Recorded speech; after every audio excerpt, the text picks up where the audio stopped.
많은 것들이 그들에게 모여 각 사람 위에 하나씩 임하여 있다니 그들이 다 성령의 충만함을 받고 성령이 말하게 하심을 따라 다른 언어들로 말하기를 시작하니라. 아멘. 자, 오늘은 성령의 강력한 터치를 받는 비결, 천상에서 지상으로 바톤 터치. 제목을 제가 조금 바꿨습니다. 같이 한번 말씀 통해서 귀한 은혜의 시간 되시기를 여러분들에게 축복합니다. 여러분, 바톤 터치가 뭔지 아십니까? 네. 자, 어린 시절 가을 운동회가 있었습니다. 그죠? 나이가 좀 지긋하신 분들은 가을 운동회가 있었습니다. 이때 경기를 위해서 바톤을 이렇게 사용하였습니다. 왜냐하면 바톤을 넘겨받은 선수가 바톤을 쥐고 달려야 되는데 그것이 바톤을 터치했는지 알 수 없기 때문에 바톤을 사용했던 것을 볼 수 있습니다. 자, 저도 어린 시절에 육상 선수로 발탁이 되어서 바톤을 받는 법을 제가 배우고 뛰었습니다. 깜짝 놀란 것처럼 보네요. 왜? 안 그래 보이십니까? 바톤을 어떻게 받아야 되냐면 뒤어서 이렇게 받으면 안 돼요.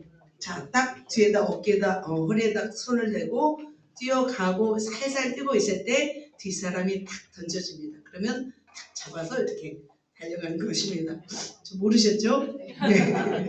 저는 육상을 조금 해가지고 제가 그 훈련을 좀 받았던 기억이 납니다. 그래서 바로 앞만 보면서 달릴 수 있도록 이렇게 바톤 터치를 바톤 터치하기 전에 준비를 해야 되는 것을 볼 수 있습니다.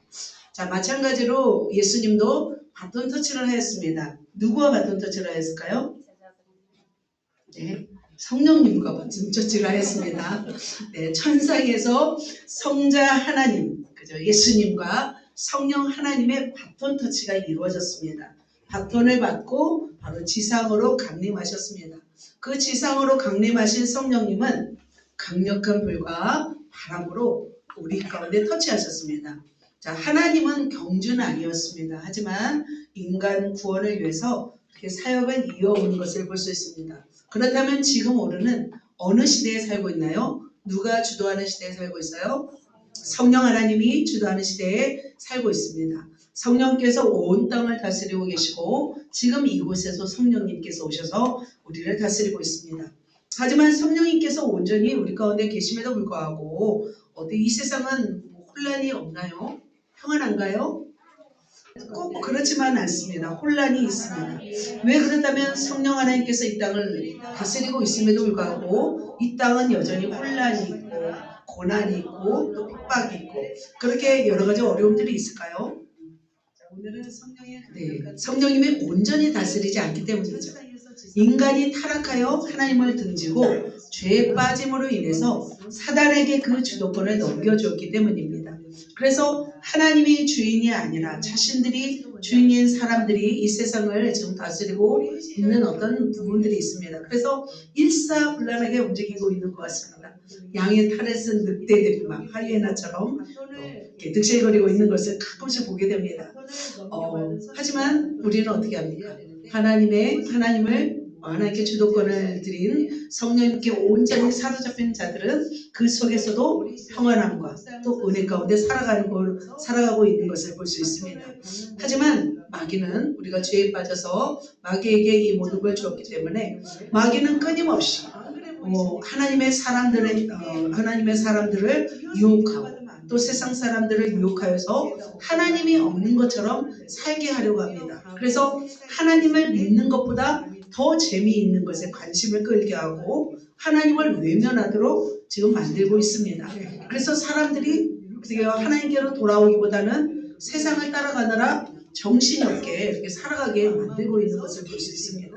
지금은 또 어느 시대가 열렸냐면 AI 시대가 열렸습니다. 그래서 저는 이번 주 상담을 했습니다. 누구와? 챗 GPT와 상담을 했습니다. 그래서 AI가 얼마나 우리의 내면 세계를 잘 알고 있는지 알게 되었습니다. 물어봤습니다. 챗 GPT한테 소통이 안 되는 사람들과 어떻게 소통해야 되는지 아주 잘 대답해줍니다. 이런 사람의 이런 행동은 어떤 것을 의미하는지 알려달라고 했습니다. 그런데 그것을 아주 세밀하게 알려주었습니다. 그러면서 저는 예를 통해서 뭘 알게 되었냐면 사람은 말로만 자신의 언어로만 자신의 마음을 표현하는 것이 아니구나라는 것을 알게 되었어요. 그 사람이 무언을 할지라도 그 사람에게는 언어가 있고 표현하고 있고 그 사람의 행동을 통해서도 그 사람은 자신의 의견을 표현한다는 것을 제가 챗GPT를 통해서 더 알게 되었습니다. 정말 똑똑하죠? 그러면서 또 한 가지 질문을 했습니다. 너는 이런 거 모르지? 하고 질문했습니다. 그랬더니 뭐라고 하는지 아세요? 더 이상 저랑 이야기하기 싫대요. 와, 그렇구나. 그래서 제가 미안하다고 했더니 괜찮습니다. 이러더라고요. 그래서 진짜 로봇의 지배를 받는 시대가 되었구나. 그래서 참 AI가 진짜 똑똑하다는 것을 보았습니다. 제 대체를 말하죠. 그래서 정말 감정과 어떤 우리의 시각까지도 또 그래서 좌우하게 되고 그래서 눈이 멀고 또 우리의 기억에서 하나님을 생각하지 못하게 하는 그런 존재들이 지금 이 땅에 존재하고 있다는 거죠. 그런데 지금의 이 시대보다 앞으로는 어떤 시대가 펼쳐질까요? 더한 시대가 펼쳐진다는 거죠. 그렇다면 우리는 어떻게 될까요? 우리는 영적으로 자는 자들을 깨워야 될 줄 믿습니다. 그래서 한 주간 저는 이번 주 어떻게 하면 우리가 깨어 있을까? 나는 무엇을 준비해야 될까 고민하게 되었습니다. 그래서 영혼들을 깨워서 승리할 수 있는 비결이 무엇일까 고민하다가 말씀을 통해서 우리가 더 깨닫게 되는 그런 제가 그렇게 깨닫게 되었습니다. 자, 우리가 감각을 상실하게 되고 또 세상의 유혹에 넘어질지라도 우리가 승리할 수 있는 비결은 바로 성령 하나님이신 줄 믿습니다. 성령 하나님과 동행할 때 성령의 능력과 충만을 받을 때 우리는 어떤 삶을 살아가냐면 바로 이 세상에 휘몰아치는 세상의 폭풍 속에서도 우리는 안전할 줄 믿습니다. 마치 벼랑 끝에 조금도 요동하지 않고 평안을 유지하는 그 아기새가 있습니다. 바로 어미새 품 안에 있기 때문이죠. 그래서 오늘 본문의 말씀은 바로 이 시대를 살아가는 바로 승리의 비결인 줄 믿습니다. 천상에서 바통을 이어받아 바로 이 땅에 강림하신 성령님, 그 성령님께서 우리를 강력하게 터치하실 때 그 터치하신 그 능력으로 우리는 살아낼 줄 믿습니다. 그 터치에 우리가 감전이 된다면 세상에 터치되지 않고 우리는 영적으로 승리하게 됩니다. 그래서 하나님의 위대함을 나타내는 모두가 영적 거장, 성령의 능력의 사람 되시기를 예수님의 이름으로 축복합니다. 자, 그렇다면 성령의 강력한 터치를 받는 비결 제가 세 가지 정도 본문에서 세 가지 정도만 말씀드리도록 하겠습니다. 자, 첫 번째는 뭘까요? 첫 번째 시작. 네, 터치를 받기 위해서 우리가 해야 할 일은 바로 이것입니다. 분명한 목적으로 기도하는 것입니다. 여러분 성령의 터치를 받기를 원하십니까? 네, 성령의 감전은 한 몇 볼트일까요? 그죠? 한 5,000V 되지 않을까요? 3,000V? 굉장히 성령에 감전되는 것은 이 세상의 어떤 전기에 감전되는 것보다 더 위대한 감전입니다. 이런 성령의 강력한 터치에 우리가 압도되면서 감전된다면 이 시대를 압도하면서 넉넉하게 우리가 이길 줄 믿습니다. 그렇다면 이 강력한 성령의 터치를 받는 비결 다시 한번 읽어보겠습니다. 볼까요? 분명한 목적으로 기도하는 것입니다. 그냥 기도하는 것이 아니라 분명한 목적을 가지고 기도하는 것입니다. 하나님께 사로잡힌 기도의 사람은 엄청난 파워가 있습니다. 하나님께 사로잡혀 분명한 목적으로 기도한 기도는 엄청난 능력이 있습니다. 자, 이 사람이 누군지 아세요? 영국의 유명한 여왕입니다. 메리 여왕입니다. 굉장히 무섭게 생기셨죠? 캐서린의 딸이었습니다. 그죠? 엠블린, 엠블린의 이 사람 그죠? 캐서린의 어떤 시녀가 엠블린이었고 바로 캐서린의 딸 메리가 왕이 되었습니다. 그래서 메리 여왕이라고 불립니다. 피의 여왕이라고 불립니다. 이는 개신교들을 굉장히 핍박했습니다. 개신교들을 모조리 죽이라고 명령했습니다. 자, 이때 이 메리 여왕에 대항하여 맞선 사람이 있습니다. 누구였을까요? 존 낙스라는 사람이었습니다. 이 사람은 밤을 세워서 기도했습니다. 밤을 세워서 개신교들을 탄압하는 메리 여왕을 맞서서 하나님께 기도했습니다. 그런데 이상하게 어떤 일이 생겼는지 아세요? 메리 여왕이 중병에 걸려 죽게 되었습니다. 죽어가면서 이 말을 남겼다고 합니다. 존 낙스의 기도는 100만 명의 군대보다 더 두렵다. 라는 말을 했다고 합니다. 그래서 기도하는 한 사람이 기도하지 않는 한 민족보다 강하다. 존 낙스가 이렇게 말했다고 합니다. 그래서 이 존 낙스의 기도로 인해서 개신교들이 살 수가 있었습니다. 그래서 메리 여왕이 가장 두려워했던 사람은 100만 명의 군사가 아니었습니다. 존 낙스 한 사람이었습니다. 목적이 분명한 하나님께 사로잡힌 이 한 사람의 기도를 인해서 바로 많은 하나님의 사람들을 또 살릴 수 있는 위대한 기도였던 것입니다. 바로 존 낙스의 기도는 어떤 기도였어요? 하늘을 뚫는 미사일과 같은 그런 기도였습니다. 이 땅에도 마찬가지죠. 이 땅에도 이런 하나님의 성령에 사로잡혀 목적을 가지고 기도하는 한 사람을 통해서 이 나라가 또 안전하게 될 줄 믿습니다. 어떤 누구가 도발하여 이 나라를 침공할지라도 생명 걸고 기도하는 한 사람이 있다면 이 나라는 안전할 것입니다. 여러분의 가정도 마찬가지고 이 교회도 마찬가지일 것입니다. 그래서 우리는 목적이 분명한 기도를 통해서 그 깃발을 하늘의 지점에 꽂고 나아갈 때, 꽂으며 나아갈 때 우리는 승리의 촛배를 촛배를 마실 수 있는 자가 될 것입니다. 자, 기도할 때 성령님은 놀라운 은혜를 베푸십니다. 초대교회의 살벌한 시대, 그 상황 속에서도 제자들이 승리할 수 있는 비결이 있었습니다. 바로 성령님이 임하셨고 그 비결은 강력한 성령을 원하는 기도였기 때문입니다. 자, 지난주에 말씀드렸습니다. 예수님은 그 당시 정치적인 반란자라는 프레임을 씌워서 법적 조치 감행해서 결국 십자가에 처형당했습니다. 그래서 종교 지도자들은 어떻게 했어요? 예수님의 죽자 승리의 쾌거를 불렀습니다. 자, 민족들은 어땠을까요? 예수님이 사라졌습니다. 더 이상 볼 수 없습니다. 그래서 예수님을 찾지 않았습니다. 한때 어떤 사람이었어요? 어떤 분이셨어요? 예수님은 그 당시에 센세이션을 일으켜서 나사렛이라는 선지자, 또 그리고 나사렛에서 위대한 인물이 나왔다고 했습니다. 그러나 예수님이 십자가에 죽고 돌아가신 후에는 그들의 생각 가운데서는 지워졌을 것입니다. 그런데 그 뒤에 예수님이 부활하셨고 승천하셨다는 이 비하인드 스토리는 누구만 알고 있었어요? 예수님의 제자들만이 알고 있었습니다. 그래서 예수님의 제자들은 예수님이 십자가에 죽으시고 부활하시고 승천하는 모습을 보고 있었습니다. 다 놀라고 있었죠.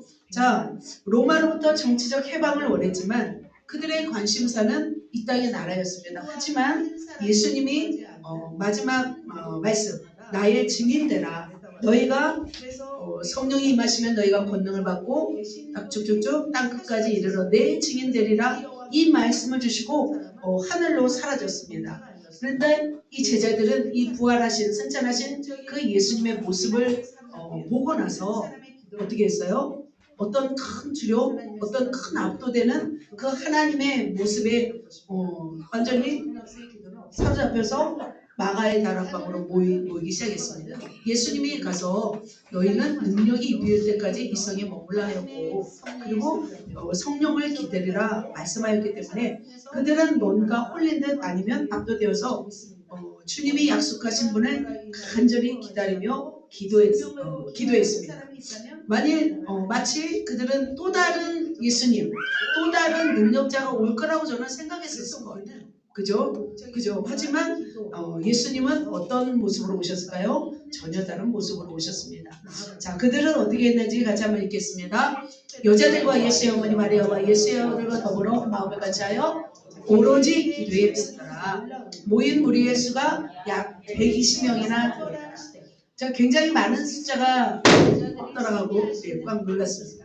120명이 모였습니다. 예수님의 아우들 요셉, 시몬, 야고보, 유다 그리고 여인들이 모여서 기도하기 시작했습니다. 그들의 기도는 무엇을 위한 기도였어요? 다른 걸 했어요? 오직 기도였습니다. 전혀 기도에 힘쓰니라. 오로지 기도에 힘쓰더라. 이렇게 말씀하고 있습니다. 자, 여인의 가장 큰 해산의 고통을 지난 후 말할 수 없는 기쁨의 울음, 아이의 울음이 터져나가듯이 120문도는 정말 주님을 열망했습니다. 새로운 메시아를 열망했습니다. 그렇게 강력하게 한 가지 목적을 위해서 기도하고 있었을 때 누가 오셨어요? 강력한 성령님이 오셨습니다. 강력한 터치로 오셨습니다. 초대교회 오순절 다락방에 바로 성령님이 그곳에 강림하셨던 것을 볼 수 있습니다. 바로 그렇습니다. 목적을 가지고 분명한 목적을 가지고 기도한 그들만이 바로 성령님을 강하게 체험하였던 것을 볼 수 있습니다. 지금 이 시대도 마찬가지입니다. 누구만이 주님을 만날 수 있을까요? 강력하게 그 준비한 사람들, 목적을 가지고 주님을 맞이하고 성령의 임재를 강력하게 소망하는 자들에게 주님은 역사하실 줄 믿습니다. 제가 2007년도에 중국 선교를 갔습니다. 중국 전역을 돌면서 24시간 기차를 타고 한 성마다 계속해서 머물면서 그곳에서 선교를 했습니다. 그 땅에는 공안들의 수색이 막 살벌했습니다. 지금도 마찬가지죠. 그래서 사람들을 잡아서 옥에 가두는 일들을 하였습니다. 하지만 어둠이 짙은 만큼 하나님의 역사를 갈망하게 되었습니다. 그들은 이러한 핍박 속에서 더욱더 하나님을 사모하고 열망하였습니다. 그래서 영혼들의 어떤 심령은 폭발 직전이었어요. 그토록 하나님에 대한 사모함, 하늘의 사모함이 어마어마하게 열망하였고 그들의 그 열망은 하나님께 상달되었습니다.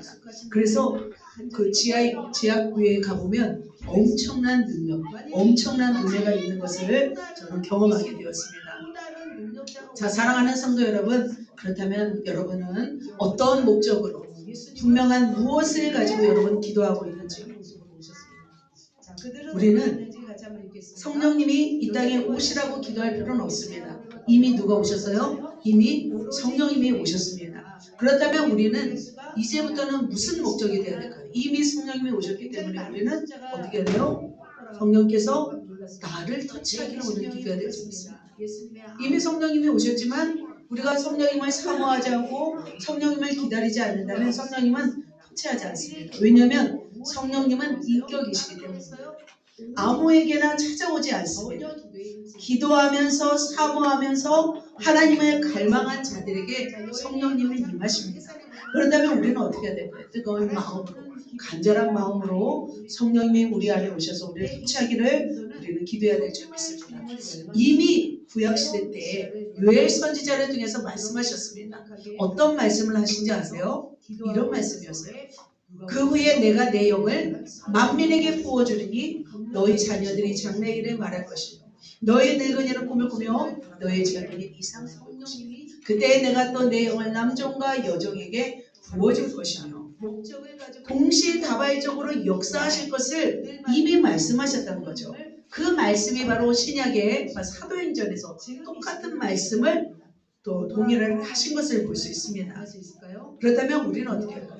이미 만민에게 부어주겠다고 말씀하시고 성령님이 오셨다면 우리는 어떻게 해야 될까요? 그 성령님을 날마다 모시고 살아갈 수 있도록 우리는 구해야 될 줄 믿습니다. 우리가 이 정도에서 만족하면 안 되는 것 같아요. 더 큰 성령님을 우리가 경험하기 원합니다. 더 위대한 성령님을 우리가 경험하기 원합니다. 그런데 많은 사람들이 교회 다니고 많은 사람들이 예수를 믿어도 성령 없이 살아가는 분들이 많아요. 안 그럴까요?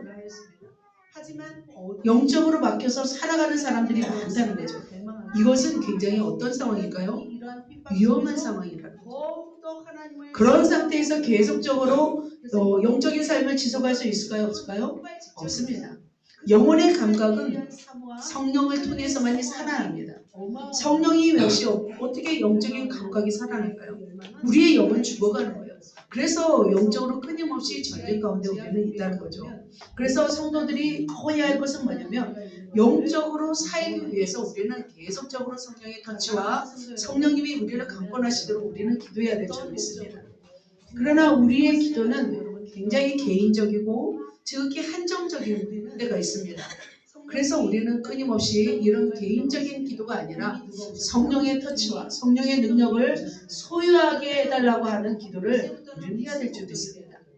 뿐만 아니라 나 혼자만의 어떤 성령의 능력을 소유하는 것이 아니라 이 지역과 이 교회와 이 민족을 넘어서 열방의 성령님 터치하게 해달라고 우리는 기도해야 될 줄 믿습니다. 하나님은 지금 어떤 사람을 찾고 있을까요? 그런 사람을 찾고 있습니다. 하나님은 이 강력하게 하나님의 성령의 역사를 사모하는 자를 지금 찾고 있습니다. 안 그럴까요?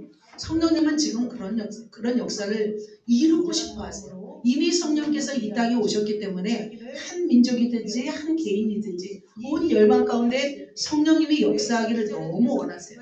그런데 성령님은 어떻게 움직이세요? 철저하게 뭐에 따라서 기도하고 준비된 만큼 성령님은 임하십니다. 성령님은 인격이시기 때문이죠. 자, 1800년도, 18세기, 19세기, 20세기에도 이런 일이 일어났습니다. 아주사 부흥의 역사가 일어났습니다. 1906년에 아주사 거리에 엄청난 부흥이 일어났습니다. 그 중심에는 어떤 분이 있었냐면 윌리엄 시모 목사님이 있었습니다. 이분은 매일 5시간씩 3년 반 동안 깊은 기도를 했습니다. 어떤 기도를? 강력한 성령님이 이 땅에 임하기를 기도했습니다. 바로 이렇게 강력한 성령을 부어주시기를 위해서 기도할 때 하나님은 계속해서 말씀했습니다. 거룩과 회개를 강조하였고 계속해서 기도하자 정말 그 땅에 강력한 성령의 역사들이 일어났습니다. 아주사 거리에 놀라운 성령의 임재가 일어났다는 거죠. 그 후에 7시간씩 하루에 7시간씩 2년을 더 기도했습니다. 그때도 강력한 성령님이 임하셨고 그 부흥은 바로 평양 대부흥 1907년에 있었던 평양 대부흥까지 일어났던 것을 볼 수 있습니다. 그렇다면 사랑하는 성도 여러분, 우리도 목적이 있었으면 좋겠습니다. 분명한 목적을 가져야 될 줄 믿습니다. 우리의 가치관을 전환해서 하나님이 원하시는 것이 무엇인지를 깨달아 우리가 목적으로 기도했으면 좋겠습니다. 그렇다면 사랑하는 성도 여러분, 어떤 목적으로 우리가 기도해야 될까요? 성령의 불이 이곳뿐만 아니라 이 민족을 넘어서 북한을 넘어서 온 열방에까지 미치는 기도를 우리가 해야 될 줄 믿습니다. 그래서 무슬림 지역까지 복음이 들어가 정말 모든 민족이 주를 찬양하는 그 날을 간구하는 저와 여러분 되기를 축복합니다. 하나님은 빈부귀천을 막론하고 모든 남종과 여종에게 성령을 부어주시기를 지금도 원하십니다. 그 기도를 할 사람, 그 한 사람을 지금도 찾으십니다. 저와 여러분이 그런 분 되시기를 예수님으로 축복합니다. 아멘. 자, 두 번째로 우리가 성령의 능력을, 성령의 터치를 더 강력하게 받는 비결이 있습니다. 같이 읽겠습니다. 성령을 제한하지 말라. 안 그럴까요? 성령을 체험하는 것은 너무나 중요합니다. 그러기 위해서는 우리가 성령을 제한하지 말아야 됩니다. 우리에게 임하시는 성령님을 제한하지 말고 우리는 받아들여야 될 줄 믿습니다. 자, 예수님의 바통을 이어서 성령님은 그들 가운데 임하셨습니다. 자, 성령님은 인격이라고 말씀하셨습니다. 성령님은 자신의 존재를 나타내십니다. 성령님은 보이지 않습니다. 왜냐하면 영이시기 때문입니다. 정말 이 가운데 임하셨어도 보이지 않습니다.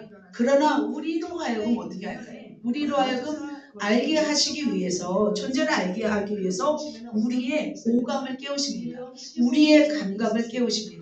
그래서 청각과 시각과 촉각을 통해서 우리에게 알리신다는 거죠. 자, 그렇다면 그 당시 오순절 다락방에 임하셨던 성령님은 어떤 모습으로 알리셨는지 한번 살펴보도록 하겠습니다. 첫 번째로는 청각적 임재였습니다.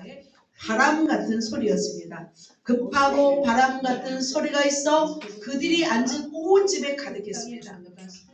자, 성령님은 어떤 모습으로 임했어요? 바람 같은 모습. 그리고 소리로 임하셨습니다. 바람은 보이지 않습니다. 그러나 바람의 흔적은 알 수 있습니다.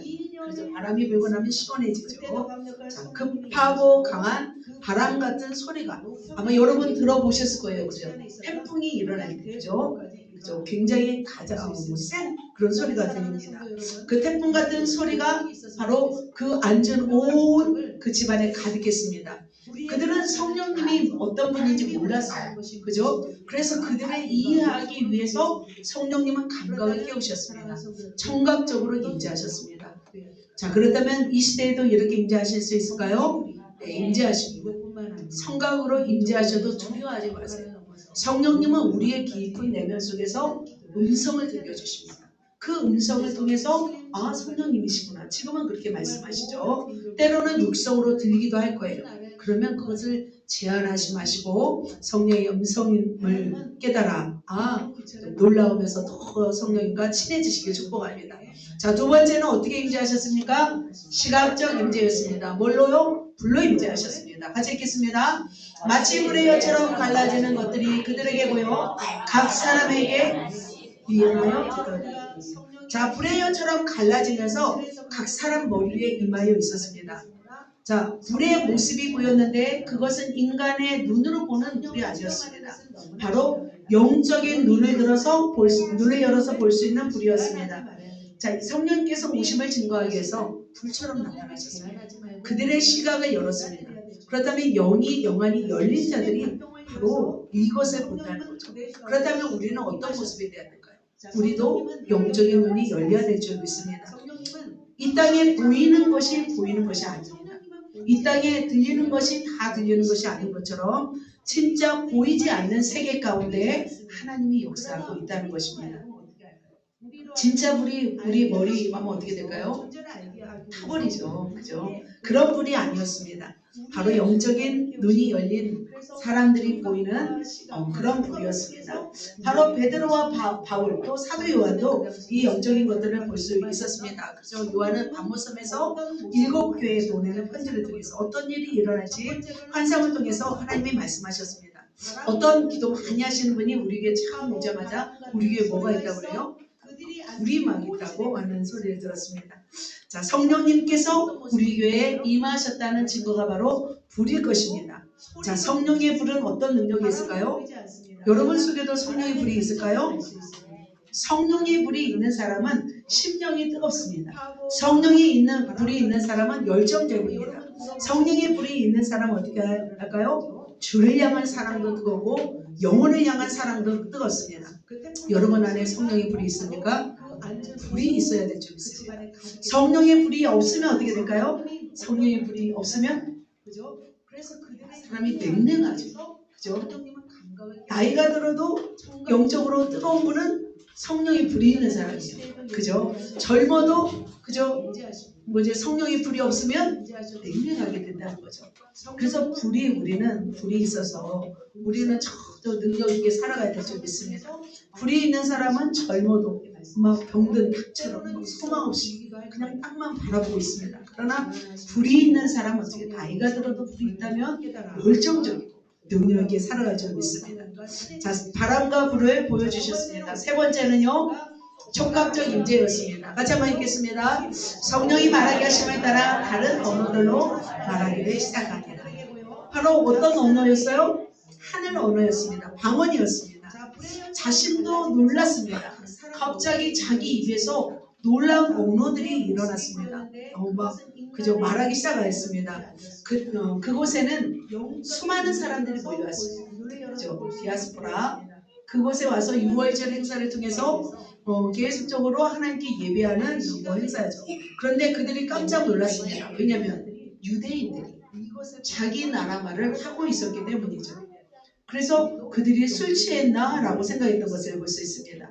자, 이처럼 성령의 역사는 촉각적으로, 시각적으로, 청각적으로 임하는 것을 볼 수 있습니다. 다양하게 임하는 것을 볼 수 있습니다. 사도행전 2장 18절에 보면은 또 내용을 남정과 여정에게 보여줄 때 그들이 무엇을 한다고 하고 있어요? 예언을 한다고 말씀하고 있습니다. 예언의 은사는 초자연적인 은사입니다. 그래서 미래에 다가올 일들을 알려주시는 은사입니다. 그래서 우리가 알 수 없는 그 미래에 일어날 일들을 성령님이 알고 그 예언의 은사를 받은 사람들을 통해서 우리에게 알려주신다는 그런 은사이죠.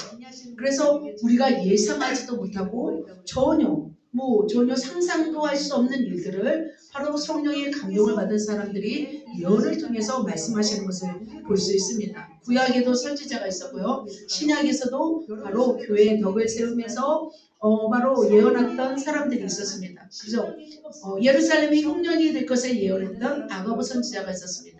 빌립의 네 딸도 예언하는 사람이었습니다.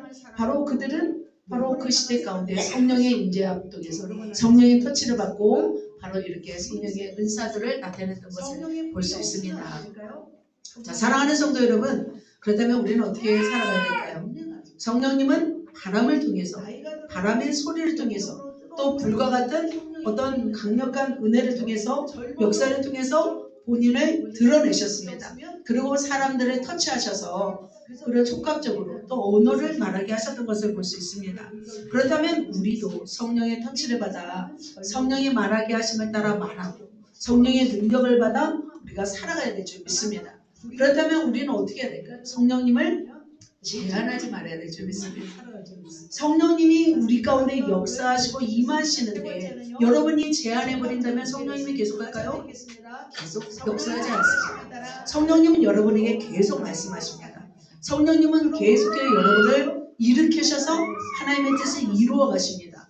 그런데 여러분이 그것을 제한해버리면 성령님이 어떻게 해요? 더 이상 말하지 않습니다. 챗GPT도 뭐라고 해요? 말하고 싶지 않다고 하잖아요. 성령님은 하물며 어떠실까요? 인격적인 성령님은 우리에게 말하지 않죠. 계속적으로 반응해야 될 줄 믿습니다. 그렇다면 성령님이 역사하지 않고 또 성령님이 또 일하시지 않는 사람들의 특징이 있습니다. 바로 첫 번째 성령을 제한하는 사람입니다. 이 사람들은 자신의 기준과 신학적 틀, 생각의 틀에 맞춰서 성령님을 받아들이지 않습니다. 그러면 성령님께서 신비한 세계를 보여주셔도 그것을 외면해버리고 그것을 무시해버리면 성령님은 계속적으로 역사하지 않습니다. 환상을 주셔도 또 꿈을 주셔도 성령님이 여러분 가운데 역사하셔도 그것을 받아들일 준비를 여러분이 하신다면 성령님은 여러분에게 끊임없이 역사하실 줄 믿습니다. 두 번째로 우리가 성령님을 또 성령의 터치를 받지 못하는 이유는 우리의 이기심 때문에 성령을 받지 못합니다. 우리의 이기심, 성령의 선물로 달라고 하는 거예요. 왜냐하면 자신의 야망을 위해서, 성공을 위해서 성령님의 선물을 받으려고 한다면 성령님이 그걸 주실까요? 주시지 않습니다. 내가 하나님의 사람이다. 내가 성령님의 사람이다. 이것을 증명하기 위해서 내가 성령을 받기 원한다 그러면 성령님은 역사하지 않습니다.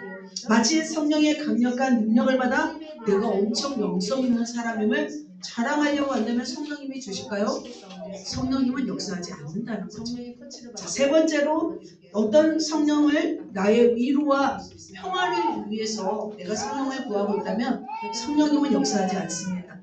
영성 생활이 마치 자신의 어떤 고요한 마음, 평안을 유지하는 것으로 우리가 성령을 구한다면 성령님은 터치하지 않습니다.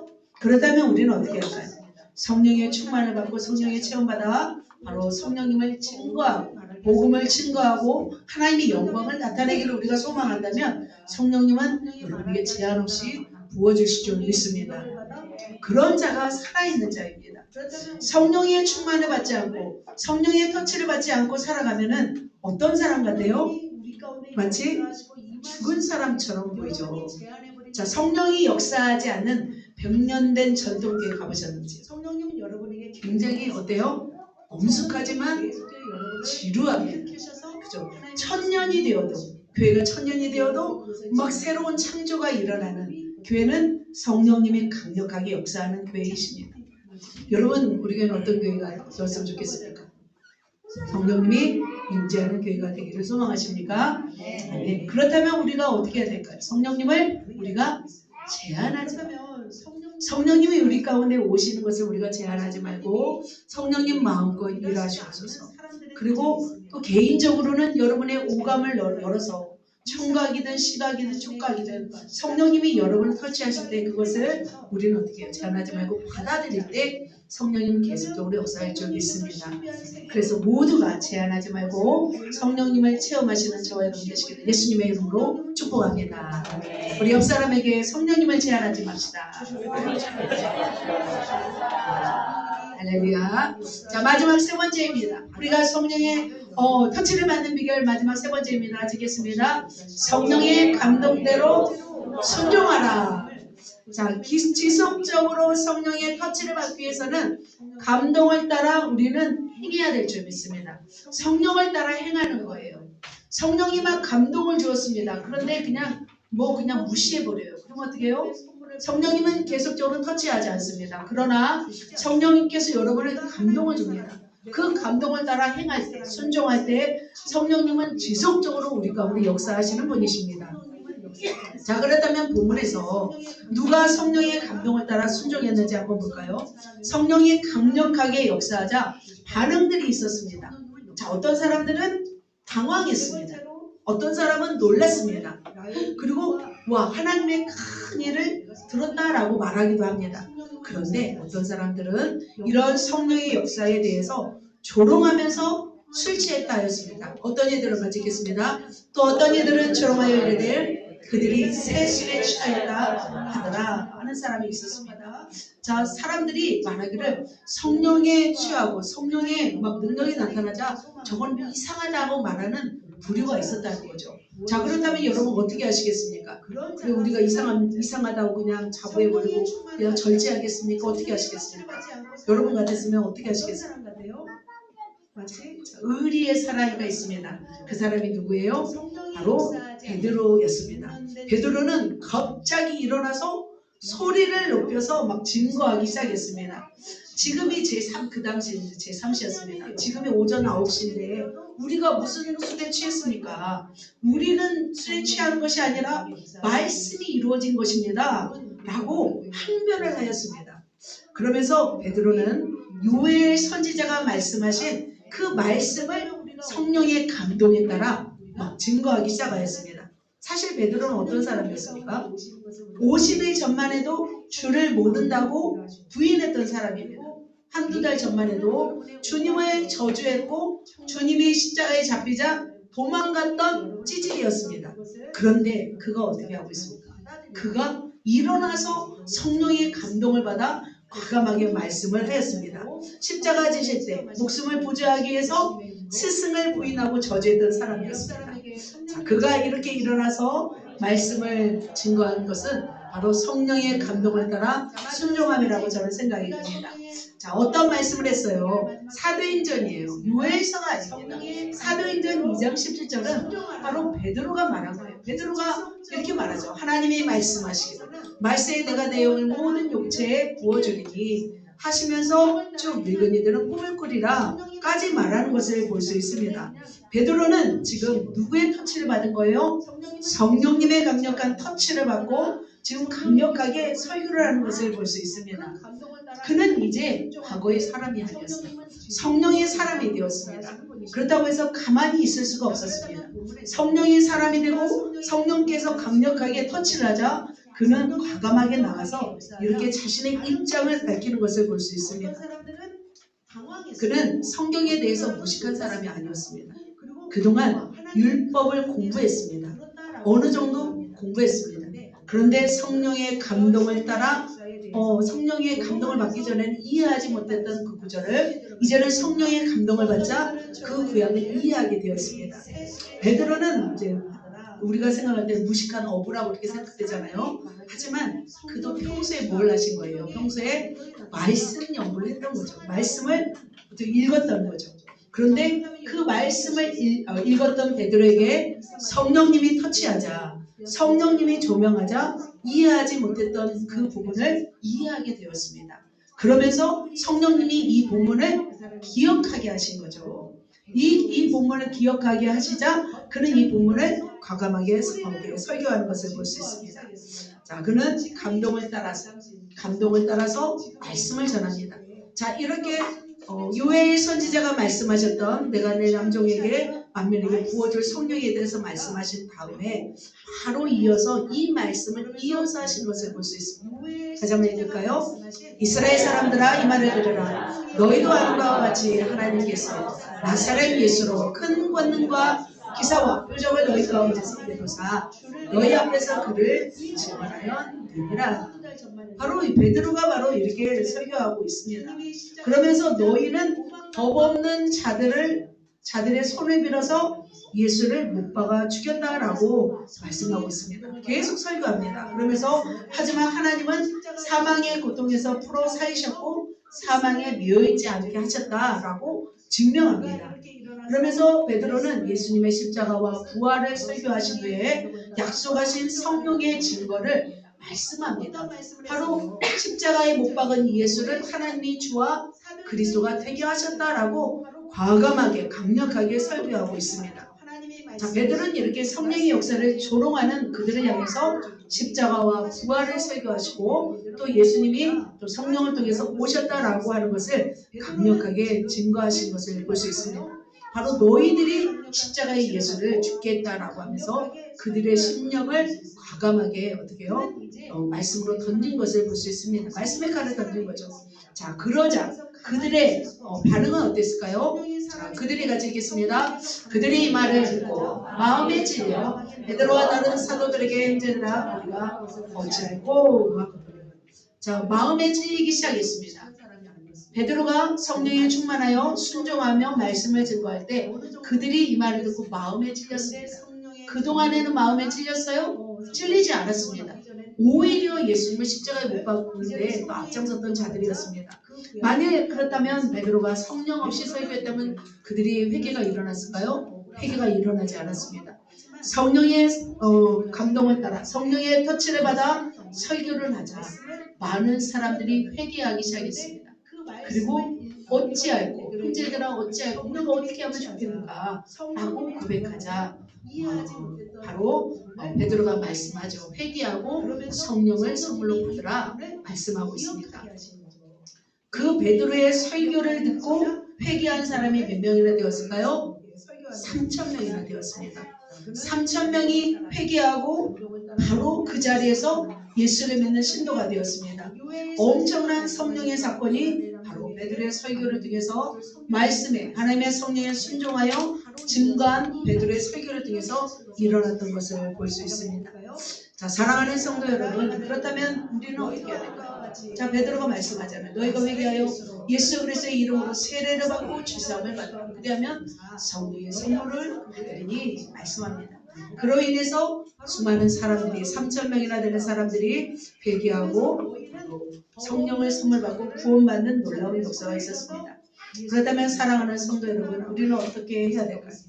우리도 성령의 감동을 받아 바로 하나님의 성령을 따라 순종하는 사람이 되어야 될 줄 믿습니다.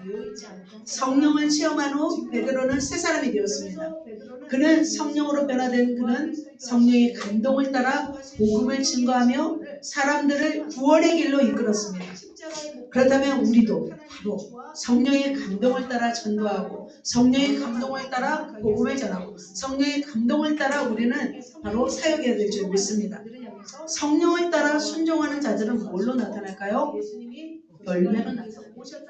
베드로가 그 전에 설교했다면 한 명이나 변했을까요? 한 명도 변하지 않았습니다. 그러나 성령의 감동을 따라 성령을 받고 바로 순종할 때 바로 열매로 나타나는 것을 볼 수 있습니다. 그렇다면 우리도 성령의 감동을 받고 순종하는 삶으로 우리는 나아갈 때 지속적인 성령의 터치가 우리에게 임하실 줄 믿습니다. 그래서 성령의 감동을 따라 우리는 사람에게 나아가야 돼요. 성령의 감동을 따라 설교하고 성령의 감동을 따라 음식을 나누고 제자훈련하는 거죠. 그렇게 우리가 지속적으로 성령에 순종할 때 계속적으로 성령을 부어주십니다. 그렇다면 우리가 성령의 감동을 받고 있느냐는 거죠. 여러분 성령의 감동을 받고 있습니까? 우리는 어떻게 될까요? 성령의 감동을 내가 받지 못하고 있다. 그렇다면 우리가 다른 기도를 할 필요가 없다. 다른 기도를 해서는 안 된다. 뭘 기도해야 될까요? 성령의 감동이 무엇입니까? 성령님 제가 무엇을 해야 되겠습니까? 성령님 내가 누구에게 나아가야겠습니까?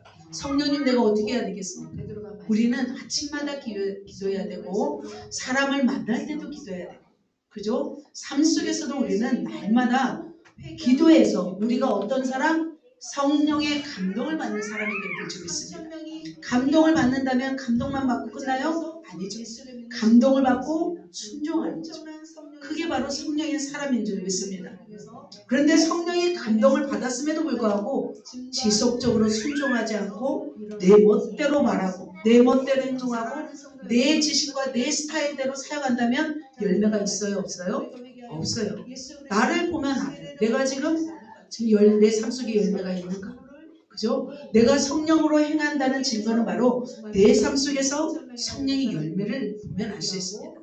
성품이 변화되고 사역의 열매가 있고 나를 통해서 영혼들이 변화되고 나를 통해서 영혼들이 구원받는다면 바로 여러분은 성령의 감동을 받고 순종하는 사람인 줄 믿습니다. 자, 그렇다면 여러분은 몇 프로 지금 성령의 감동을 따라 순종하고 행하고 있는지.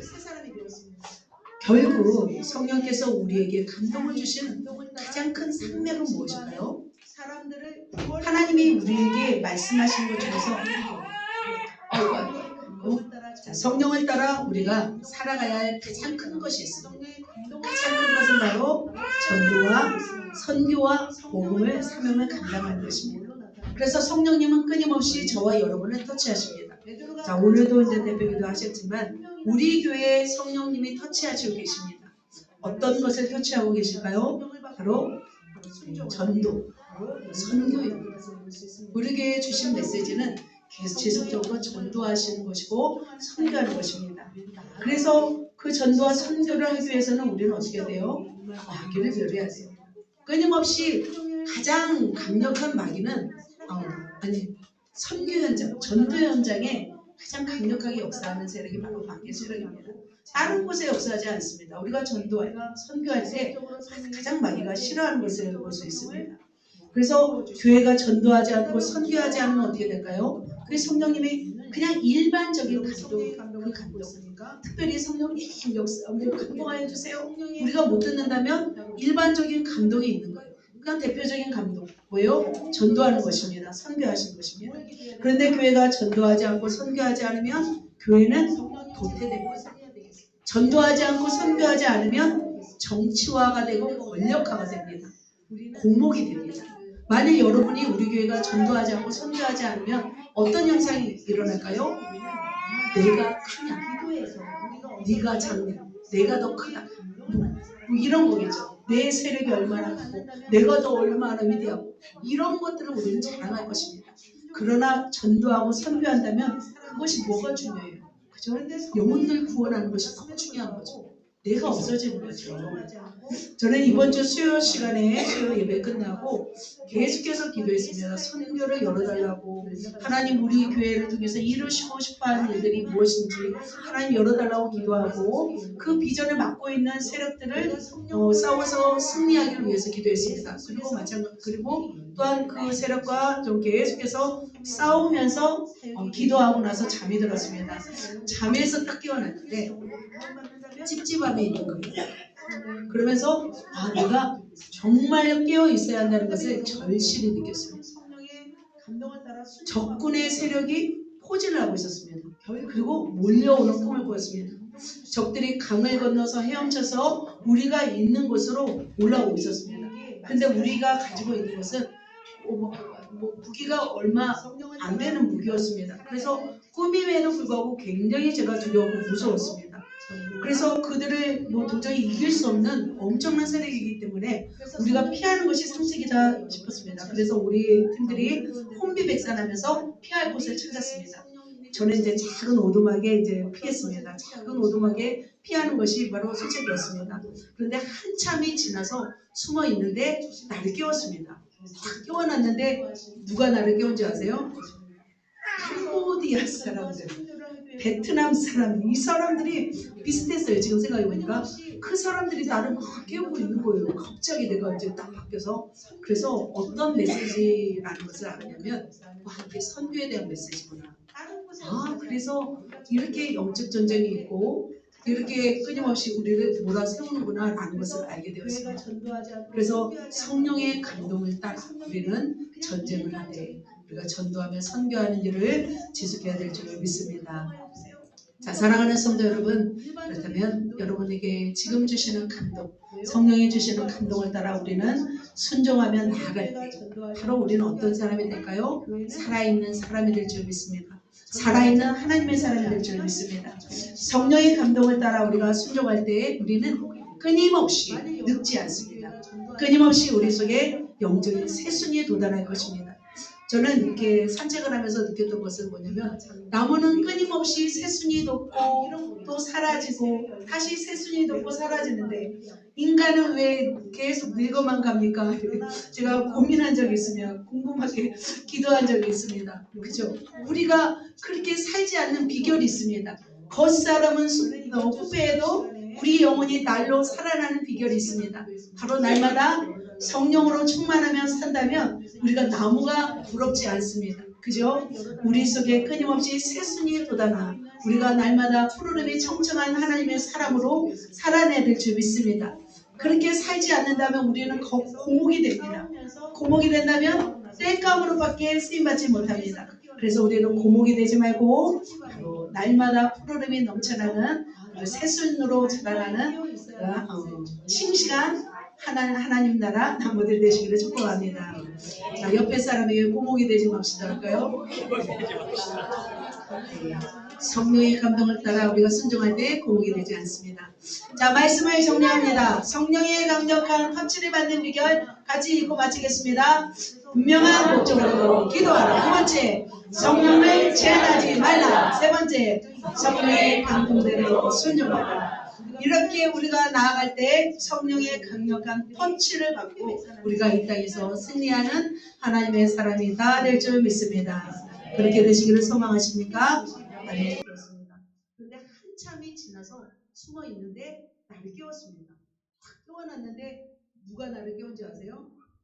캄보디아 사람들, 베트남 사람, 이 사람들이 비슷했어요. 지금 생각해보니까 그 사람들이 나를 막 깨우고 있는 거예요. 갑자기 내가 이제 딱 바뀌어서. 그래서 어떤 메시지라는 것을 알았냐면 이게 선교에 대한 메시지구나. 그래서 이렇게 영적 전쟁이 있고 이렇게 끊임없이 우리를 몰아세우는구나 라는 것을 알게 되었습니다. 그래서 성령의 감동을 따라 우리는 전쟁을 하되 우리가 전도하며 선교하는 일을 지속해야 될 줄 믿습니다. 자, 사랑하는 성도 여러분, 그렇다면 여러분에게 지금 주시는 감동, 성령이 주시는 감동을 따라 우리는 순종하며 나아갈 때 바로 우리는 어떤 사람이 될까요? 살아있는 사람이 될 줄 믿습니다. 살아있는 하나님의 사람이 될 줄 믿습니다. 성령의 감동을 따라 우리가 순종할 때 우리는 끊임없이 늙지 않습니다. 끊임없이 우리 속에 영적인 새순이에 도달할 것입니다. 저는 이렇게 산책을 하면서 느꼈던 것은 뭐냐면 나무는 끊임없이 새순이 돋고 또 사라지고 다시 새순이 돋고 사라지는데 인간은 왜 계속 늙어만 갑니까? 제가 고민한 적이 있으면 궁금하게 기도한 적이 있습니다. 그죠? 우리가 그렇게 살지 않는 비결이 있습니다. 겉사람은 후패해도 우리 영혼이 날로 살아나는 비결이 있습니다.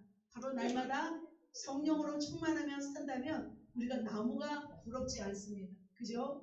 우리 속에 끊임없이 새순이 돋아나 우리가 날마다 푸르름이 청청한 하나님의 사람으로 살아내야 될 줄 믿습니다. 그렇게 살지 않는다면 우리는 고목이 됩니다. 고목이 된다면 땔감으로밖에 쓰임받지 못합니다. 그래서 우리는 고목이 되지 말고 바로 날마다 푸르름이 넘쳐나는 새순으로 자라나는 싱싱한 하나님 나라 나무들 되시기를 축복합니다. 자, 옆에 사람에게 고목이 되지 맙시다 할까요? 네.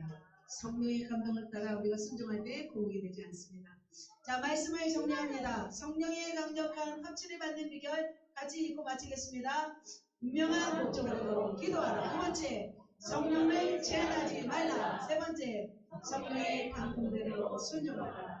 이렇게 우리가 나아갈 때 성령의 강력한 펀치를 받고 우리가 이 땅에서 승리하는 하나님의 사람이 다 될 줄 믿습니다. 그렇게 되시기를 소망하십니까? 네.